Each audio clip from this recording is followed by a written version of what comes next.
So it's National Poetry Month, and I wanted to make sure that I spent a little bit of time talking about poetry to you guys because I love poetry so much.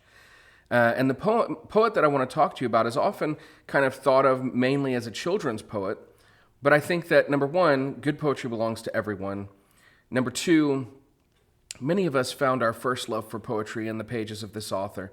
And number three, this author has such a complex writing history that they're very fascinating.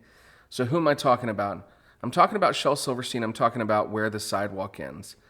Now, Where the Sidewalk Ends is a collection of poetry that has some of my favorites, including, I'm looking at the table of contents here. We've got Ickle Me, Pickle Me, Tickle Me Too. We've got Captain Hook. We've got Edge of the World. We've got Afraid of the Dark. We've got Acrobats. We've got Hector the Collector. I Must Remember. So many great poems. Me and My Giant. And these are poems that I grew up absolutely in love with. And you know what? A lot of them actually have many of them are silly, but many of them also have really great messages inside of them.